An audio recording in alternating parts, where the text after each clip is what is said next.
স্বার্থ সাপেক্ষে চায়নার সাথে আমার সম্পর্ক কি হবে?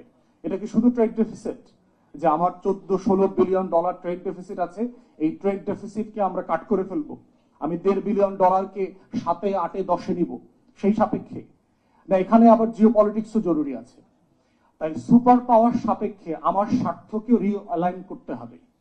সুপার পাওয়ার সাপেক্ষে এখানে রিঅ্যালাইনমেন্টটা কোথায় দেখেন, যে একটা বড় অ্যালাইনমেন্ট হচ্ছে যে পৃথিবীর সবচেয়ে দুইটা বড় পরাশক্তি এবং অর্থনৈতিক ফোর্স একজন আরেকজনকে কিভাবে দেখে, কে কাকে কন্টেইন করতে চায় এবং কে কাকে সিকিউর করতে চায়, সেই সাপেক্ষে বাংলাদেশ কিভাবে নিজেকে পজিশনিং করবে, সে আসলে কি করবে, কিভাবে করবে, কাকে বাদ দিবে এবং কাকে বাদ দিবে না। এবং আমরা দেখেছি যে গত রেজিমের সময় একটা ইন্ডো প্যাসিফিক স্ট্র্যাটেজি করা হয়েছে, ভেরি পুরলি ড্রাফটেড, ভাষা কোনো পজিশনিং নাই, যে আমার ল্যান্ড এবং আমার রিসোর্সের যে স্ট্রেংথ আছে সেই স্ট্রেংথকে ক্যারি ফরওয়ার্ড করে এমন একটা আইপিএস পলিসি ফ্রেমওয়ার্ক আমরা দেখি নাই। তো সেখানে আমরাও একটা আইপিএস পলিসি ফ্রেমওয়ার্ক তৈরি করেছি এবং সেই রিলেশনশিপের জায়গাতে আমার ডেমোগ্রাফি, আমার জিওগ্রাফি, আমার সমুদ্র, আমার যে টোটাল সাউথ এশিয়া বলয়ের মধ্যে যে আমার লড়াই, এর প্রত্যেকটা এলিমেন্টকে হিস্টোরিক্যালি এই পিভটে কাজে লাগানো সম্ভব। এত বড় কোস্টাল রিজিয়ন, যে রিজিয়নটা ইন্ডো প্যাসিফিকে আমেরিকা যে সিকিউরিটি চাচ্ছে, Bangladesh can be the net security provider to the United States and the western interest equally. এর মানে এটা না যে আমি চায়নাকে কন্টেনমেন্ট পলিসি যেটা ওয়াশিংটন করতে চায় আমি চায়নাকে এখানে কন্টেন করবো, মোটেই করবো না। এর মানে হচ্ছে যে আমি চায়নাকে স্পেস দেবো, কিন্তু আমি ওয়েস্টার্ন ইন্টারেস্টকেও আমি এনশিওর করতে পারবো, আমার সেই পরিমাণ অ্যাবিলিটি এখানে আছে।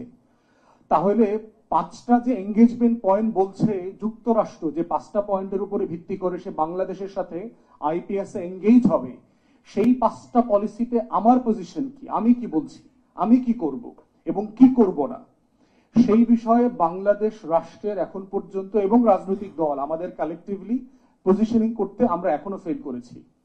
তাই বাংলাদেশ 2 এর লড়াইটা কিন্তু শুধুমাত্র ফরেন পলিসির লড়াই না, কারণ হচ্ছে এটা রিপাবলিক হয়ে উঠবার লড়াই, রিপাবলিক করবার লড়াই, এবং সেই লড়াইয়ের একটা অংশ হচ্ছে এখানে ফরেন পলিসি।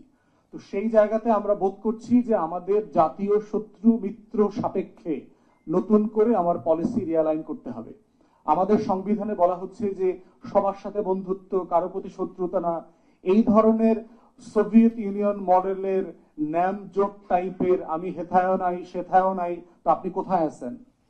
আপনি তো আছেন কোথাও। তো এই পজিশনটা যারা নিয়েছেন, ন্যাম অ্যালাইরা কিন্তু কেউ ফাইন্যান্সিয়ালি বেনিফিটেড হয় নাই, যারা সোভিয়েত বলয়ে ছিল অথবা কোথাও ছিল না।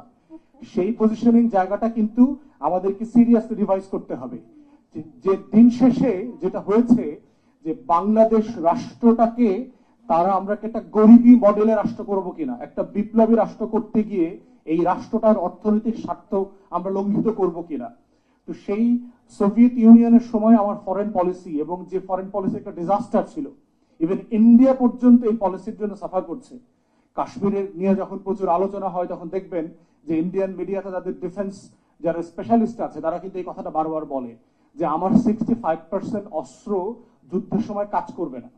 ওই যে একটা বিখ্যাত জোকস আছে যে যুদ্ধে হেরে যাওয়ার পরে জেনারেলরা বসছে বোঝার জন্য যে যুদ্ধে আমি কেন হেরে গেলাম। তো একে একে বলছে যে আসলে 100-এর উপরে কারণ খুঁজে পাওয়া গেছে। তো প্রথম কারণটা কি জিজ্ঞেস করেছে, যে প্রথম কারণটা বলেছে যে বারুদগুলো পানিতে ডুবেছিল। এই কারণ থাকার পরে আর 99টা কারণ জানবার প্রয়োজন হয় না। তো সেই জায়গাতে হচ্ছে আমার রিঅ্যালাইনমেন্টটা সিরিয়াসলি ডিবেটেড হওয়া দরকার আমার শত্রু এবং স্বার্থ সাপেক্ষে। এবং সেই জায়গাতে আমরা বোধ করছি নাগরিক কমিটিকে আজকে ধন্যবাদ জানাবো যে এই তর্কটা আলাপটা আজকে সবাইকে নিয়ে তুলবার জন্য, এবং আমরা কালেকটিভলি এই তর্কটা আবারও করব। এবং এই তর্কের মধ্য দিয়েই সাউথ এশিয়া, শুধু তাই না, সাউথ ইস্ট এশিয়া যে ইকোনমিক হাব হচ্ছে, পৃথিবীর সবচেয়ে পপুলেশন ব্লক যদি ধরেন, লার্জেস্ট পপুলেশন ব্লক হচ্ছে এখানে, পৃথিবীর 3-4টা G8 মেম্বার এখানে, সাউথ কোরিয়া, জাপান, চায়না, এই রাষ্ট্রগুলোকে নিয়েই নতুন যে স্বার্থ এবং শত্রুর সম্পর্ক, সেটাই হচ্ছে আগামী দিনে আমাদের ফরেন পলিসি।